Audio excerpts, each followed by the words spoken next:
ಘಂಟಾಗಳ ಧ್ವನಿಯ ಹಾಡುತ್ತ ಸಜ್ಜನ ಸಾಧು ಪೂಜೆಯ ವೇಳೆಗೆ ಮಜ್ಜಿಗೆಯೊಳಗಿನ ಗರುಡೆಯುವುದೇ ಭಾಗ್ಯದ ಲಕ್ಷ್ಮೀ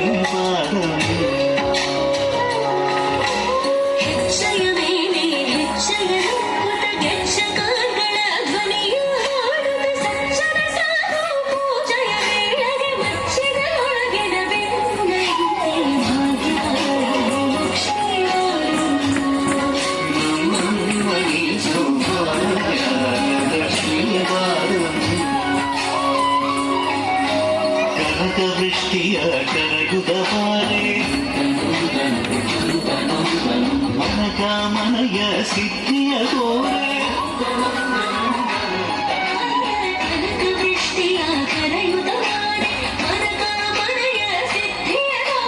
ದಿನಕರ ಕೋಡಿ ತೇಜದಿ ಹೊಳೆವ ಜನಕರಾಯನ ಕುಮಾರಿ ವೇದ ಭಾಗ್ಯ ಲಕ್ಷ್ಮೀ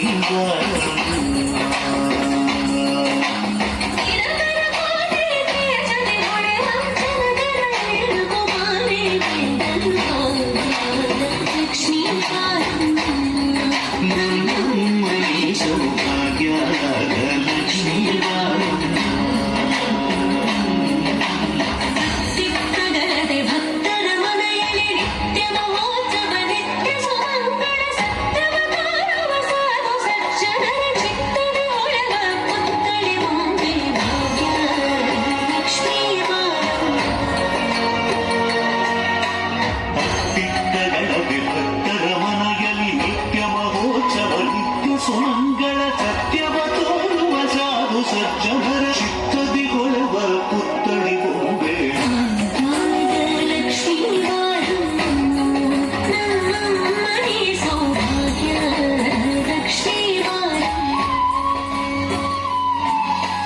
ಸಂಖ್ಯೆಯಿಲ್ಲದ ಭಾಗ್ಯವ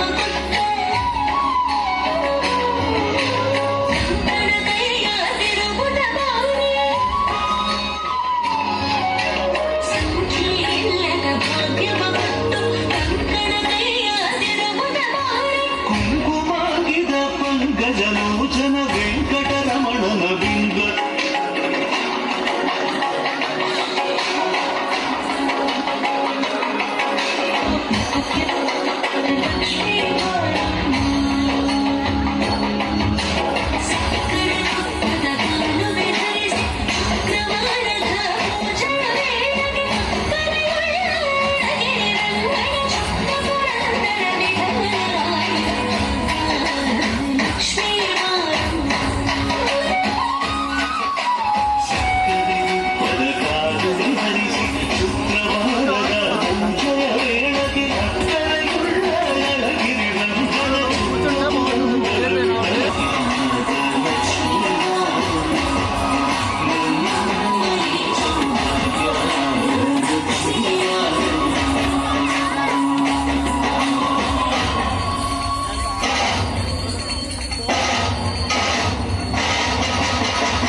మరి ఎందుకంటే మా మేడం గారు ఎప్పుడు చెప్తారు మీ పిల్లలు వేస్తుంటే ఆ సీతాపక్షి వేసినట్టు ఉంటుంది, ఆ దేవకన్యగా వచ్చి చేసినట్టు ఉంటుందని మేడం గారు మరొకసారి మీ ముందు చేశారు. ఆ పిల్లలందరికీ కూడా ఒకసారి గట్టిగా చెప్పట్లేదు.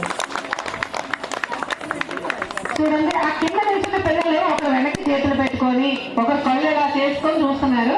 అంటే మా పాట ఇప్పుడు ఇస్తారు, మేము ఎప్పుడో వచ్చాం కదా మా పాట కోసం వెయిట్ చేస్తున్నారు. నెక్స్ట్ మీ పాట రామ రామ అంటూ ఒక చక్కటి నృత్య ప్రదర్శన చేయడానికి చిన్నాళ్ళు మన ముందుకు వస్తున్నారు. తర్వాత చంద్రిక రెడీ ఉండాలి.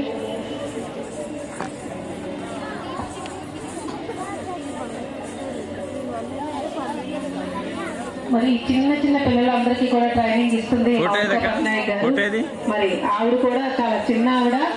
మరి ఇంట్లో ఒక్క పిల్లలతోనే మనం పడలేము, అలాంటిది ఎంతమంది పిల్లల్ని గైడ్లైన్ చేస్తున్నారు ఆవిడ. ఆవిడ కోసం కూడా ఒకసారి గట్టిగా చెప్పట్లు. చూడండి, ఈ పాటలో యాక్టింగ్ చేస్తారు మన పిల్లలు. పంపించాను